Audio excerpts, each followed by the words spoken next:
Hello friends, কেমন আছো তোমরা সবাই? আশা করছি সবাই খুব ভালো আছো, সুস্থ আছো। আমিও খুব ভালো আছি।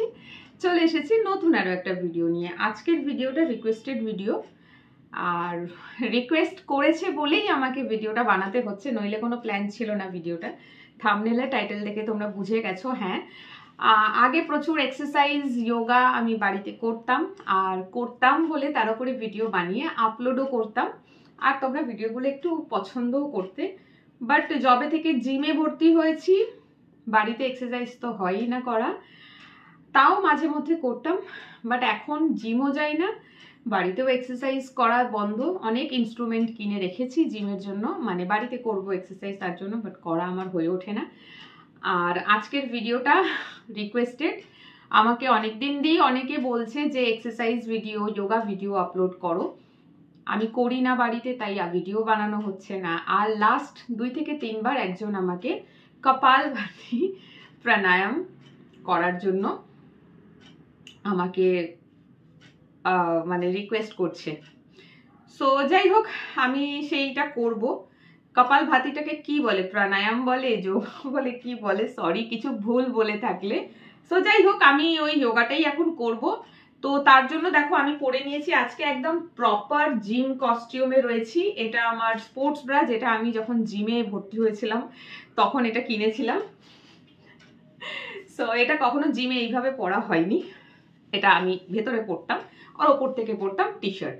সো আজকে ভাবলাম যেহেতু কপাল ভাতি করতে হবে, সেখানে বেলি পার্টটা একটুখানি বোঝা গেলে ঠিক মানে প্রপার ওয়েতে হচ্ছে কি না, কিছু ভুল করছে কিনা তোমরাও বলতে পারবে। সেই জন্য আজকে খুঁজে খুঁজে আমি এই ড্রেসটা বার করলাম, আর আজকে বেশ ভালো লাগছে। সব মেয়েদেরকেই দেখি জিমে এরকম ধরনের ড্রেস পরে জিম করে, বাট আমি কখনো এটা পরে জিমে মানে এইভাবে কখনো জিমে করিনি। সো যাই হোক, চলো আমি ভিডিওটা বলে দিই। ডিসক্লেমার অ্যালার্ট, যেটা আমাকে অনেকেই কমেন্ট সেকশনে এসে লেখে ভুল করেছো। হ্যাঁ, অবশ্যই আমার দিয়ে ভুল হবে, কারণ আমি তো মানে রেগুলার প্র্যাকটিস করি বা শিখি সেটা নয়। আমি জাস্ট একটা ভিডিও দেখে আইডিয়া করে নিয়ে নিজের মতন করে করছি, তো ভুল অবশ্যই থাকবে। ভুল হলে তোমরা একটু শুধরে দিও আমাকে। আর রিকোয়েস্টটা করেছে বলেই আমাকে ভিডিওটা বানাতে হচ্ছে। সো চলো আমি আমার মতন করে চেষ্টা করি, তারপরে তোমাদের কেমন লাগলো কমেন্ট করে জানিও। আমার ঘরে স্পেস এত কম যে কোনো যোগা বা এক্সারসাইজ করার জন্য আমি স্পেস করতে পারি না, বুঝতে পারি না ঠিক কোথায় করব। কিচেন পার্টটাও সেম, আর বেডরুমেও তো আলমারি এদিকে, খাট এদিকে, ড্রয়ার্স এদিকে। যাই হোক, এদিকে কিছু জিনিস ছিল সরিয়ে দিয়েছি, মোটামুটি এইভাবে ফাঁকা করেছি। অ্যান্ড নাও স্টার্ট করছি। আমার একটু বেলি ফ্যাট আছে, একদম 0 নয়। সো যাই হোক, চলো শুরু করছি। আমি জানি আমার দিয়ে ভুল হবে, আর অতটা ভালো পারবো না ইন দ্য মিনস, কারণ হচ্ছে আমি রেগুলার যেহেতু করি না, সো একটু করতে আনইজি ফিলও হবে। আমি কিছু ভিডিও দেখে নিলাম যেখানে বলা হচ্ছে যে এই পজিশনে বসতে হবে, হাতের মুদ্রা কোনোটা বলছে এটা, কোনোটা বলছে এটা। সো যে এরকম নিজে কমফোর্টেবল থাকবে সেইভাবে করবে, আর স্পাইন স্ট্রেট করে বসতে বলছে। যদি কোনো প্রবলেম থাকে তাহলে দেওয়ালে হেলান দিয়েও বসে এটা করা যেতে পারে। সো চলো স্টার্ট করছি। ওকে,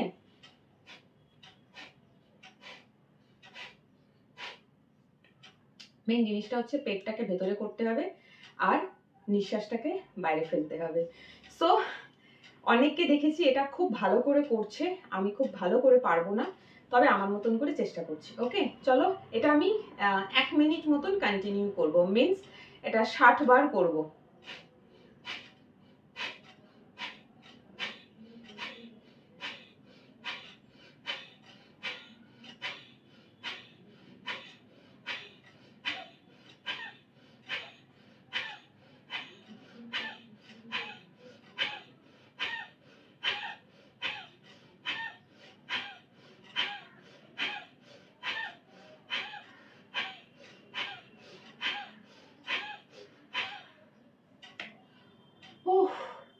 একটু ব্রেক। 60 বার মিনস 1 মিনিট কন্টিনিউ করতে হবে। আমি তো 1 হলো কন্টিনিউ করছি, বাট কাউন্টিংটা ভুল হয়ে যাচ্ছে, মেবি 25 হয়েছে, আর হচ্ছিল না। গরম লাগছে এবারে, ঠান্ডার সময় বলে না সর্দি মে ভি গরমি কা এহসাস, এই এহসাস পেতে হলে এক্সারসাইজ করো। সো যাই হোক, আমার মনে হচ্ছে আমি 25 বার করেছি, সো আর একবার কন্টিনিউ করি, দেখছি 60 পর্যন্ত যেতে পারি কিনা। ওকে,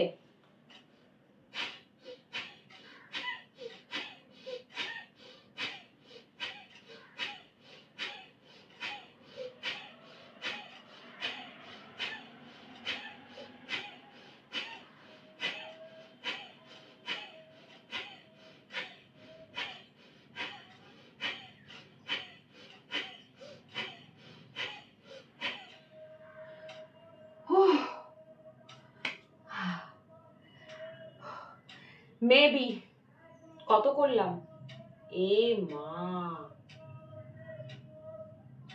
25 25 50 হয়েছে। সো যাই হোক, যারা রেগুলার কপালভাতি করে তাদের জন্য এটা খুব ইজি।